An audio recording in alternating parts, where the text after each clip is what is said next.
When my disabled wife's van was towed by our overzealous HOA president for refusing their mandatory association, she unleashed her secret weapon, connections from 15 years as a K-9 officer. What would Patricia do when she realized she'd picked a fight with the wrong family? The doorbell rang as I helped Elena transfer from her wheelchair to the couch. We'd been in our new house at Cedar Hollow for just 3 days. Can you get that? Elena asked, adjusting her leg braces. After 15 years as a K-9 officer, a chase gone wrong had left her with partial mobility, but my wife was still the fiercest person I knew. I opened the door to a woman with sleek blonde hair clutching a clipboard, flanked by 2 men in polo shirts like bodyguards. "Welcome to the neighborhood," she said, her smile cold. "I'm Patricia Hayes, president of the Cedar Hollow Homeowners Association. Here's your welcome packet and first month's dues." I frowned. That's odd. Our realtor said this property is exempt from the HOA. It's in our closing documents. Patricia's smile vanished. There's a mistake.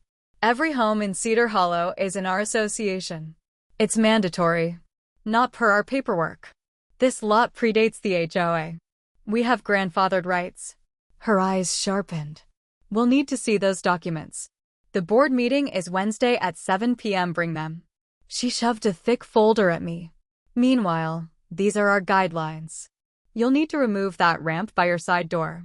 It doesn't meet our aesthetic standards. My face heated. That ramp is for my wife. She's disabled and needs it to enter the house. Rules are rules, Patricia said, shrugging. You can apply for a variance, but the committee meets quarterly. Next meeting's in August. From inside, Elena called. Who is it, Mark? Just the HOA introducing themselves, I replied, keeping my tone even. Patricia peered past me, spotting Elena on the couch. Her expression flickered, not empathy, but calculation. Your situation doesn't exempt you from community standards. We value uniformity. Thanks for stopping by, I said, starting to close the door. Patricia jammed her foot in the doorway. One more thing. Your wife's van with those service dog stickers needs to be garaged. No commercial vehicles in driveways overnight. It's not commercial. It's equipped for her wheelchair. It has advertising, she insisted. It has a K-9 support decal because she was a police officer. Patricia withdrew her foot. Rules apply to everyone, Mr. Bennett. Wednesday, 7 p.m. Don't be late. I shut the door, hands shaking with rage. What was that? Elena asked as I returned. I handed her the folder. We've met the local dictator. She says our house is in their HOA and wants your ramp removed. Elena skimmed the guidelines, her face darkening. 56 pages of rules. Grass can't exceed 2 inches. No flags except on approved holidays. This is ridiculous. She also says your van can't stay in the driveway because of the K-9 decal. Elena slammed the folder shut. That's illegal. The ADA clearly states. I know, I said, sitting beside her. We'll fight this. Our closing documents were in a fireproof safe. We confirmed our property was exempt, built a decade before Cedar Hollow was named. The next morning, I left for work. Elena had physical therapy at 10 o'clock, so she'd leave later. I kissed her goodbye, unaware of the storm brewing. At lunch, my phone rang. Elena's voice was taut with anger. They put a boot on my van. Who? Your friend Patricia and a towing company. I can't get to therapy. I raced home. Elena was arguing with the tow truck driver while Patricia watched from her porch across the street. This is illegal, Elena said, her wheelchair blocking the driver. You can't tow a vehicle from private property without authorization. Ma'am, I have authorization, the driver said, waving a form signed by the HOA president for community standards violation. I approached. This property isn't in the HOA. You have no jurisdiction. Not my problem, the driver shrugged. I go where they send me. Patricia crossed the street, smirking. Maybe this will motivate you for Wednesday. Consider it a warning. Next time, your vehicle's impounded. Elena's eyes blazed. Few knew the steel beneath her calm, forged taking down criminals. Remove this boot now, she said quietly, or one call to my former captain brings 5 patrol cars to investigate attempted theft. The driver glanced between Elena and Patricia. She's bluffing, Patricia scoffed. Elena flashed her phone's police badge wallpaper. Try me. 15 minutes and a heated call later, the boot was off. A patrol officer, Elena's former rookie, arrived to assess. Patricia retreated, but the war was on. That night, I installed security cameras. Elena contacted her lawyer friend specializing in housing discrimination. We were gearing up, but the escalation was swift. Over the next day, Patricia mobilized. Neighbors accidentally blocked our driveway. Anonymous city complaints targeted our unsightly ramp. Someone reported our sprinklers for water violations, triggering an inspection. They're trying to wear us down, Elena said, watching Patricia lead a property value walk that lingered by our house. What do they want? For us to leave? No, Elena said. Patricia wants control. And there's more. That tow truck arrived too fast. I suspect kickbacks. What's our move? I asked. Elena's face hardened. Gather evidence, find allies, and prep for Wednesday.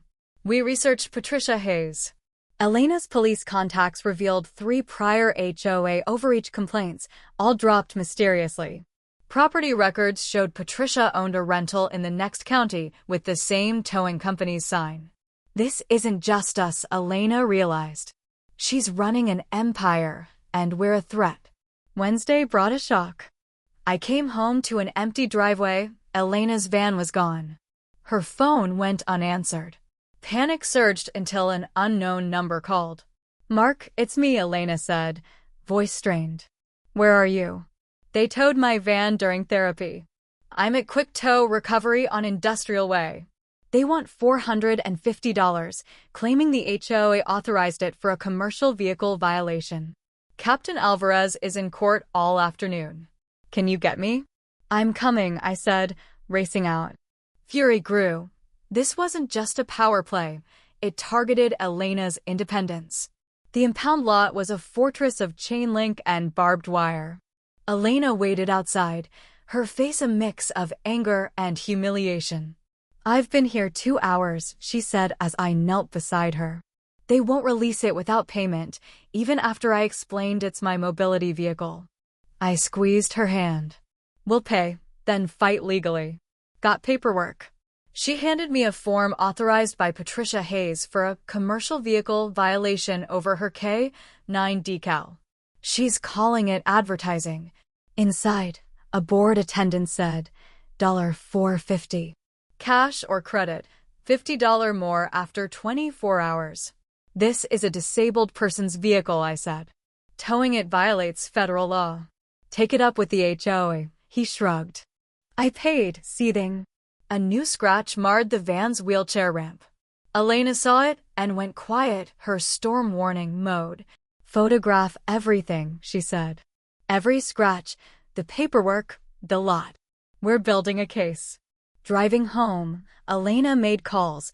Her lawyer, police colleagues, and Rachel, a reporter who'd covered her K-9 unit.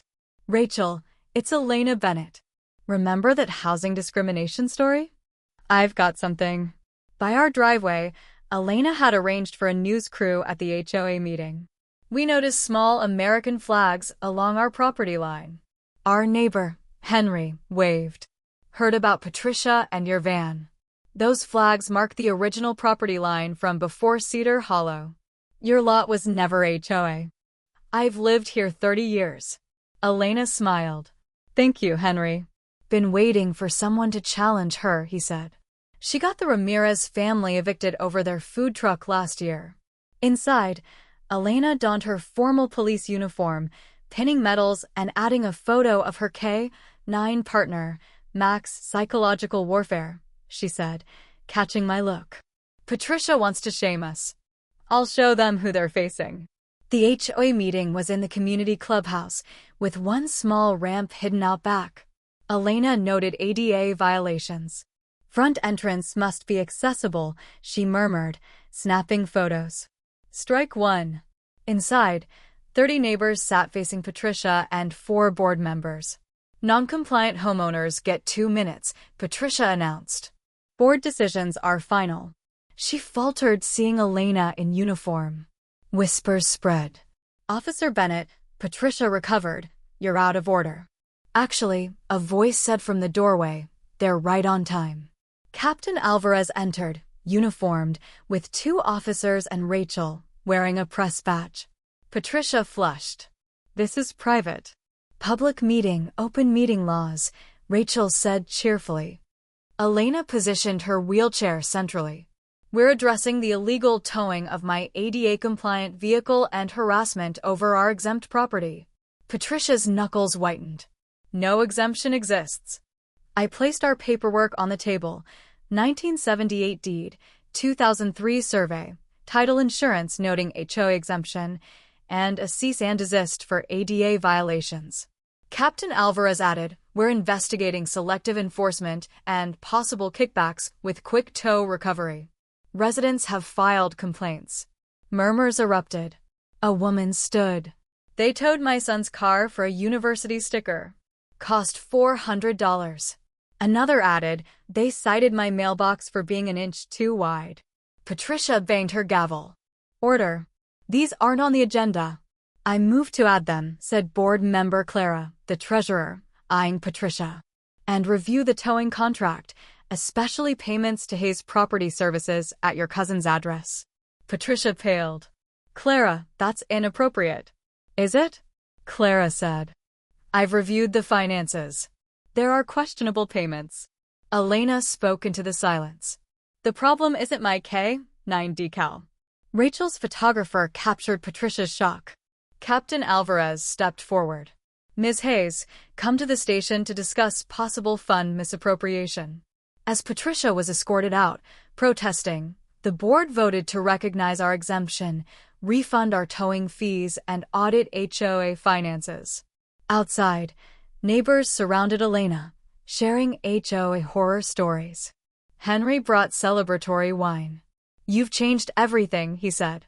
People were too scared to speak. Elena nodded. This isn't over. HOAs can work if run right. The issue was corruption. What do you mean? I asked.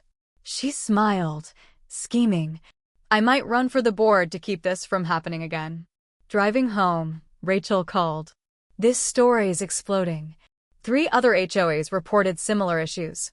Want to consult on a larger investigation with your background? Elena glanced at me, grinning. Sounds like retirement's getting interesting. I'm in, but we focus on solutions. After hanging up, Elena looked at Cedar Hollow. You know what this means? Patricia messed with the wrong person? She laughed. That, and we're just starting. People nationwide will need help with HOAs like this. Good thing I married a fighter, I said, taking her hand. Good thing I married someone who knows when to pay a tow fee and when to call backup, she replied, squeezing back. The story broke nationally, exposing Patricia's scheme. She faced charges for fraud and ADA violations, resigning in disgrace. Elena joined the reformed HOA board, ensuring transparency.